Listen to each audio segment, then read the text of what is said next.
হাসির রাজা, জ্ঞানের রাজা, রসিক রাজা।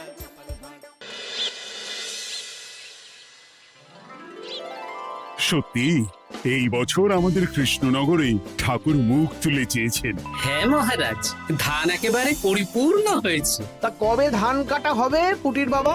ধান তো একেবারে পেকেই এসেছে, সপ্তাহখানেকের মধ্যে ধান কাটতে হবে। বেশ বেশ, তাহলে তো ভালোই হলো।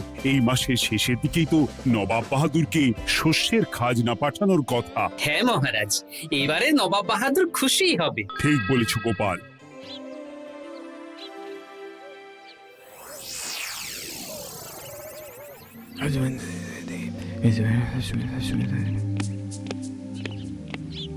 প্রণাম খাম্বাজরাজ। ওই তো কৃষ্ণনগরের মন্ত্রী চলে এসেছে।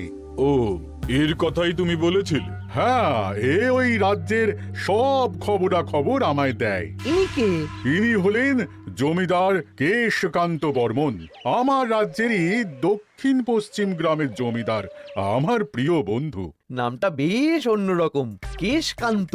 আসলে ওদের বংশ পরম্পরায় সকলের উন্নত ঘন কেশ আছে, তাই ওদের পরিবারের সবারও নামে একটা করে কেশ আছে।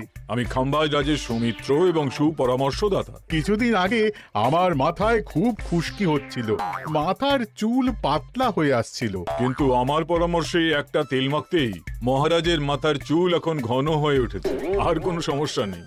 বাহ বাহ বাহ, ভালো ভালো ভালো। এবার তাহলে কাজের কথাটা বলে দিন।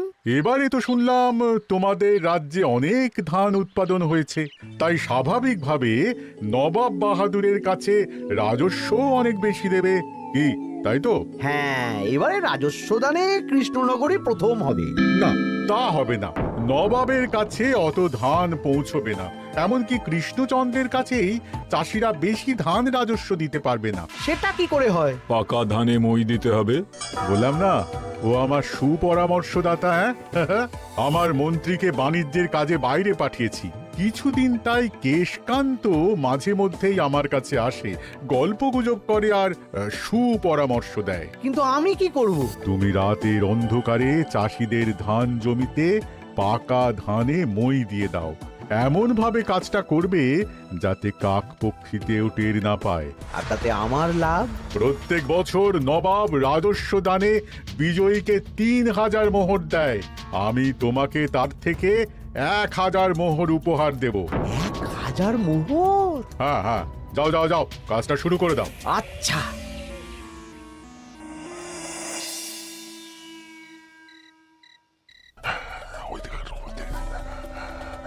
তাহলে আর দেরি কেন, মন্ত্রী মশাই কথা মতো কাজ শুরু কর। হ্যাঁ চল।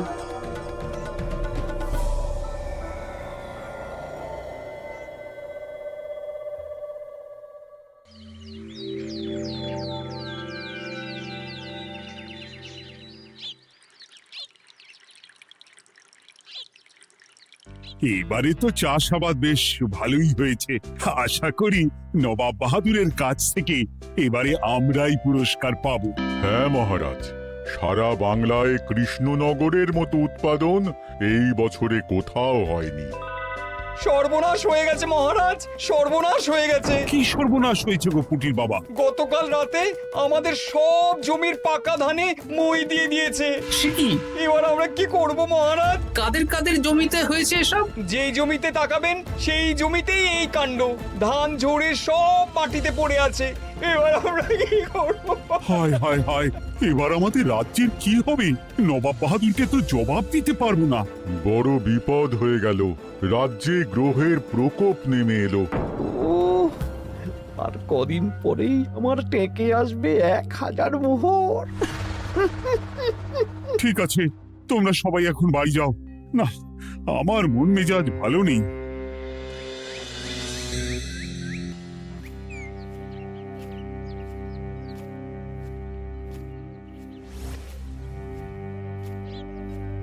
ওগো, তুমি শুনেছো কি হয়েছে? পুঁটির মা হাউ হাউ করে কাঁদছিল গো। হ্যাঁ গিন্নি, পুঁটির বাবা কয়েকজন চাষি ভাইদের নিয়ে রাজসভায় এসেছিল। শুনলাম রাতারাতি কে বা কারা চাষ জমিতে পাকা ধানে মই দিয়েছে। কত বড় সর্বনাশ হয়ে গেল বলো, কি হবে গো?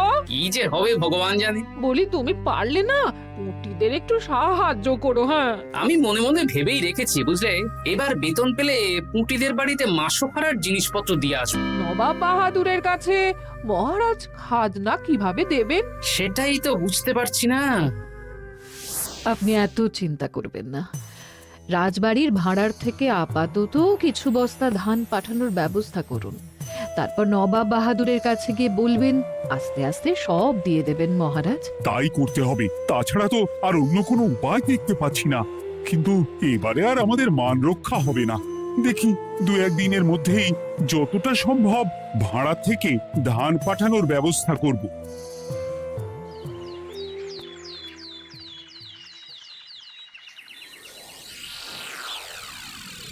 এই বছর 10,000 বস্তা ধান রাজস্ব এসেছে খাম্বাজ রাজ্য থেকে, 7,000 বস্তা ধান এসেছে বর্ধমান রাজ্য থেকে, আর মাত্র 100 বস্তা এসেছে কৃষ্ণনগর থেকে।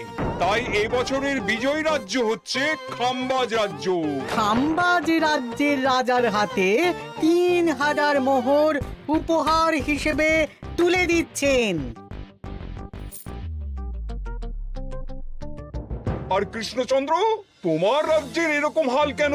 এবারে আমাদের সমস্ত রাজ্যের পাকা ধানে কেউ বা কারা মই দিয়ে দিয়েছে। সেসব তোমার মাথা ব্যথা, আমার ধান কোথায়? 100 বস্তা ধান রাজস্ব, কম করে 800 বস্তা ধান রাজস্ব দেওয়ার কথা, কিন্তু তুমি তোমার কথার খেলাপ করেছো। এই বছর আমি নিরুপায় জাহাপানা। আমিও নিরুপায়। হয় তুমি আগামী 1 সপ্তাহের মধ্যে আমাকে 5,000 মোহর দেবে, নইলে কৃষ্ণনগরের সিংহাসন থেকে সরে যাবে।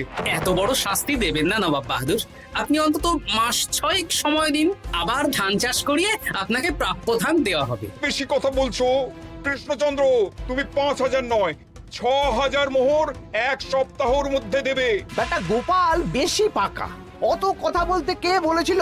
গোপাল, এটা তুমি কি করলে? হায় হায় হায়! সর্বনাশের সময় যখন ঘনিয়ে আসে, তখন বিপদের ওপর বিপদ এভাবেই আসে। আমার পাওনা। আরে এখন না, তোমাকে পাঠিয়ে দেব। ওই দেখুন, খাম্বাজ রাজের সাথে কথা বলছে। এখন বেশি কথা বললে কৃষ্ণচন্দ্র আর গোপাল সন্দেহ করবে। চলুন তো দেখি ওখানে গিয়ে কি কথা বলছে। কি কথা বলছো মন্ত্রী? মন্ত্রী আমায় বিজয় অভিনন্দন জানাচ্ছিল। বিজয় অভিনন্দন তো উপহার পাওয়ার সময় জানাতে পারতেন মন্ত্রী মশাই। যাই হোক, আপনাকে তো ঠিক চিনতে পারছি না। আমার নাম কেশকান্ত, আমি খাম্বাজ রাজ্যের দক্ষিণ পশ্চিম গ্রামের জমিদার। কেশকান্ত আমার বিশেষ বন্ধু। আপনার কেশ নিয়ে বেশ ভাব দেখছি। হ্যাঁ, ওই কদিন আগে তো খাম্বাজ রাজের মাথার চুল পাতলা হয়ে আসছিল, খুশকি হচ্ছিল আর কি। তো ওনার পরামর্শে একটা তেল মেখেই তো খাম্বাজ রাজের আবার ঘন কালো চুল ফিরে এসেছে। কেশকান্ত জমিদার হতে পারে, কিন্তু ওর অর্থনৈতিক অবস্থা তাবর রাজাদের থেকে অনেক ভালো। কয়েক হাজার বিঘা জমির মালিকও, তার সাথে চুলের তেলের ব্যবসা করেও হাজার হাজার মোহর রোজগার করে। এই, এখন চুল নিয়ে চুলোচুলি না করে চলো কৃষ্ণনগরে ফিরি। এমনিতেই মন মেজাজ খারাপ, 1 সপ্তাহের মধ্যে আবার 6,000 মোহর জোগাড় করতে হবে। হ্যাঁ, চলুন চলুন।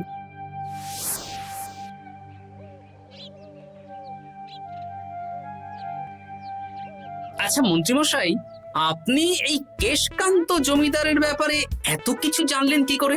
ওনার সাথে তো আমাদের আজই প্রথম দেখা। হাওয়ায় কত খবরই ভেসে আসে, সেরকম আমার কানেও এসেছিল। সব বাদ দাও। গোপাল, মন্ত্রী, দুজনেই ভাবনা চিন্তা করো কিভাবে 6,000 মোহর জোগাড় হবে। পাকা ধানে মই পড়লো, এখন আবার এত বড় বোঝা। আমার কাছেও মহারাজ বেশি অর্থ নেই, সব মিলিয়ে মিশিয়ে ওই 150 থেকে 200 মোহর মতো আছে বাড়িতে। যদি বেশি থাকতো আমি আপনাকে নিশ্চয়ই সাহায্য করতাম মহারাজ। তাও করতেন কিনা সন্দেহ। তুমি চুপ করো। মন্ত্রীমশাই ওই লোকটাকে জানলো কি করে? এই লোকটাকে তো আগে দেখারই কথা না। না, ব্যাপারটা নিয়ে ভাবতে হবে। চলুন চলুন।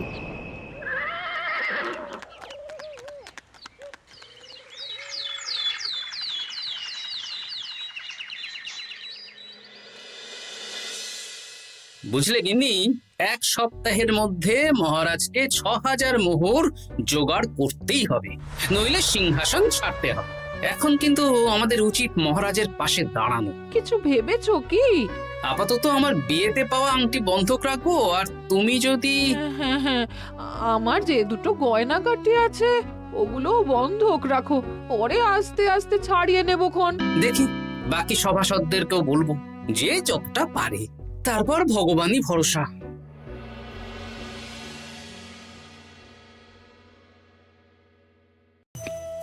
আপনি এত চিন্তা করবেন না মহারাজ। চিন্তা না করে কি আর কোনো উপায় আছে? সিন্ধুকে যা আছে তা দিয়ে 3000 মোহর হয়ে যাবে, কিন্তু তারপর আর কি করব? এবার কি নিরুপায় হয়ে জায়গা জমি বিক্রি করতে হবে? কিছু একটা করতেই হবে। আপনি গোপালকে একবার বলে দেখুন, প্রত্যেকবার যখনই বিপদে পড়েছেন তখন গোপালই আপনাকে বাঁচিয়েছে। দেখি আগামীকাল রাজসভা শুরু হওয়ার আগে গোপালের সাথে ব্যাপারটা নিয়ে আলোচনা করব।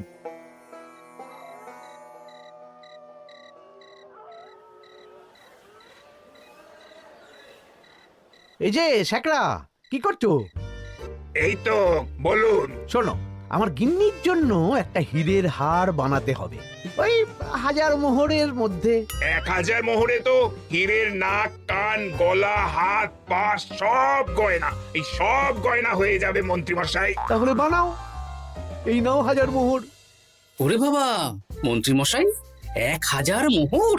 এই মন্দার বাজারে এত মোহর কোথায় পেলেন? গতকালই তো বললেন আপনার কাছে 150 থেকে 200টা আছে। সে যেখান থেকেই পাই তাতে তোমার কি? না, আমার কিছু না। শ্যাকরা, আমি কয়েকটা গয়না বন্ধক রাখবো। দেখি কি আছে। এই সব মিলিয়ে এতে আমি 15 মোহর দিতে পারবো। বেশ, তাই দাও। আমি ধীরে ধীরে শোধ করে গয়নাগুলো ছাড়িয়ে নেব। হ্যাঁ, মন্ত্রীর ব্যবহারগুলো বেশ সন্দেহজনক লাগছে। দেখি, গুপ্তচরকে কাজে লাগাতে হবে, মন্ত্রীর পিছনে ছায়ার মতো লেলিয়ে দিতে হবে।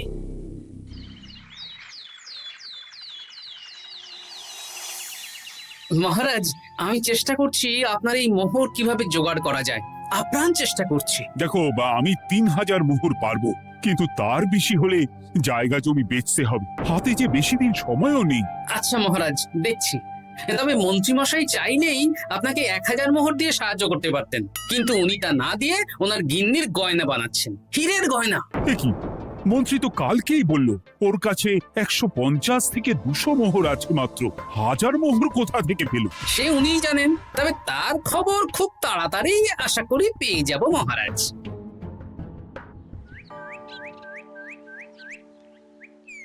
কাজটা একদম ঠিক করলেন না মন্ত্রী মশাই। আপনার কথা শুনে আমরা সবার জমির পাকা ধানে মই দিলাম, কিন্তু আমরা একটা পয়সা পেলাম না।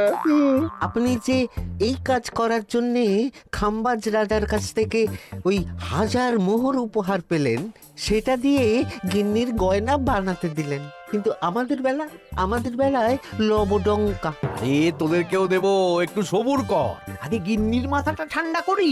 না না, আমাদের এক্ষুনি চাই। আরে এক্ষুনি কি করে দেবো, আমার হাত খালি। আচ্ছা আচ্ছা, ঠিক আছে, এই নে 2 মোহর ধর, 2 ভাই ভাগ করে নে, পরে আরো দেবো। এটা কিন্তু ঠিক না। এসব আলোচনা খোলামেলা জায়গায় করা উচিত না। উফ, পরে তোদের সাথে কথা বলবো, এখন যেতে দে, বাজার করব, তারপর আবার রাজসভা আছে।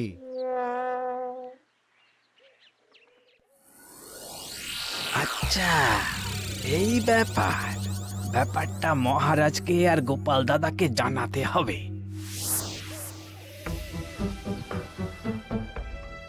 গোপাল দাদা, মহারাজ আসল খবর পেয়ে গেছি। কি খবর?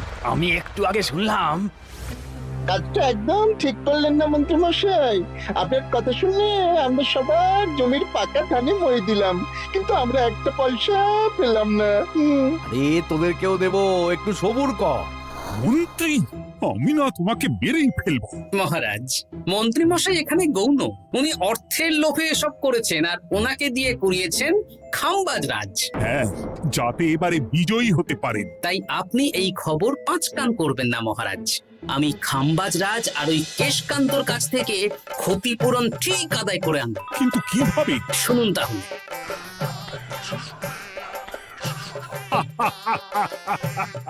দারুণ বুদ্ধি। তাহলে এখন আসি মহারাজ, কাউকে কিচ্ছু বলার দরকার নেই। আপনি শুধু আগামীকাল সন্ধেবেলা খাম্বাজ রাজের দরবারে চলে আসুন, পারলে নবাব বাহাদুরকেও সঙ্গে করে নিয়ে আসুন। হ্যাঁ,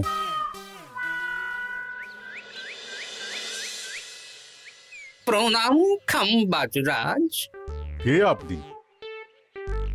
আমি হতাশ রঞ্জন, পশ্চিমে থাকি। কি চাই বলুন? কিছু চাই না, তবে একটা কথা শুনলাম তাই বলতে এলাম। কি কথা? আমি শুনলাম মহারাজ আপনার মাথার চুলগুলো সব নকল। আমার এত সুন্দর চুল সব নকল? ফাজলামো হচ্ছে। আমি যদি প্রমাণ করে দিই আপনার চুল নকল, তাহলে কি? তাহলে আপনি আমাকে 100 মোহর দেবেন, আর প্রমাণ না করতে পারলে আমি আপনাকে 100 মোহর দেব। বেশ, দেখো, এক্ষুনি দেখো, আমারই তো 100 মোহর লাভ হবে। এখন না, এখন না, আজ সন্ধেবেলায়। বেশ বেশ, তখনই এসো। এবারে জমিদার কেশকান্তর বাড়ি যেতে হবে।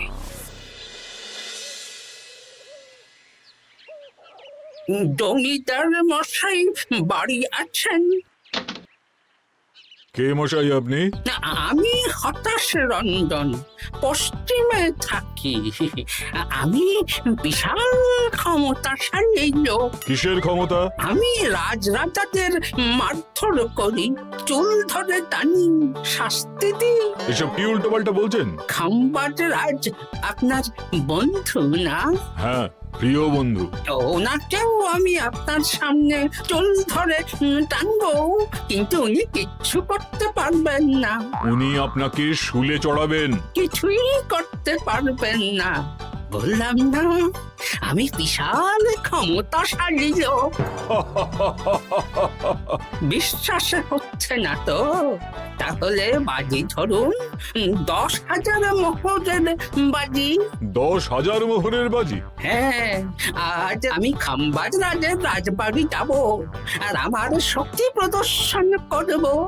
ওনার চুল ধরে টানা হেঁচড়া করব, ওনাকে আহত করব, কিন্তু উনি আমাকে কিছুই করতে পারবেন না। বেশ রাজি, বাজি 10,100 মোহর দিতে পারবেন তো? হ্যাঁ, আমি বাজি হারলে আপনাকে দেব 10,100 মোহর। দরকার হলে ওই কাগজে কলমে লিখিত পরিত করে নিন। বেশ, তাহলে তাই হোক। কিন্তু হ্যাঁ, একটা কথা, আমি শক্তি প্রদর্শন করার আগে থেকে প্রক্রিয়া চলাকালীন সময় পর্যন্ত আপনি খাম্বাজ রাজের সাথে কোনো কথা বলতে পারবেন না। বেশ বেশ।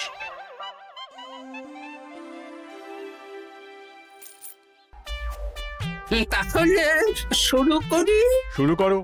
এবার আমি প্রমাণ করেই ছাড়বো।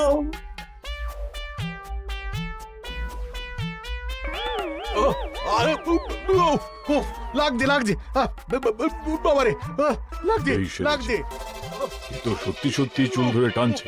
লাগছে লাগছে, বাবারে, বাবা। ওরে বাবা রে বাবা, কি শক্ত! এ কি, খাম্বাজরাজ কিছুই তো বলছেন না? তাহলে কি আমি হেরে গেলাম? না না খাম্বাজ রাজ, আমার ধারণা ভুল, যা শুনেছি তাও ভুল। এবার বিশ্বাস হলো তো? দাও দাও, এবারে 100 মোহর দাও। দিন কেশকান্ত মশাই, আমাকে 10,100 মোহর দিন। এ কি, ও তোমাকে 10,100 মোহর কেন দেবে? ওনার সাথেও তো বাজি ধরেছিলাম। কি বাজি? আপনার এখান থেকে বেরিয়ে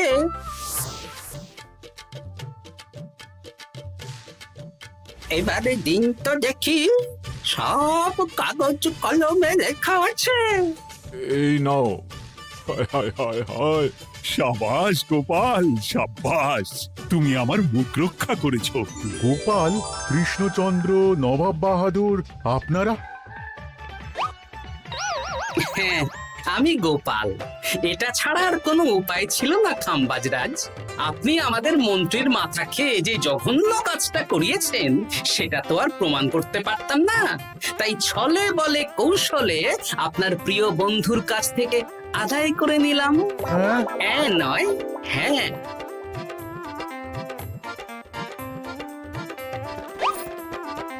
এই নিন মহারাজ। এতে কত মোহর আছে? 10,100 মোহর। এর থেকে 100 খাম্বাজ রাজকে দিন, 6,000 নবাব বাহাদুরকে, আর বাকিটা আপনার কাছে রাখুন। এত ধান নষ্ট হলো। কৃষ্ণচন্দ্র আমাকে সবটা বলেছে, আর ওর মন্ত্রীকেও নিয়ে এসেছি। ধোলাই খেয়েই সব বলে দিয়েছে। এই কে আছো? কৃষ্ণনগরে মন্ত্রীকে নিয়ে এসো।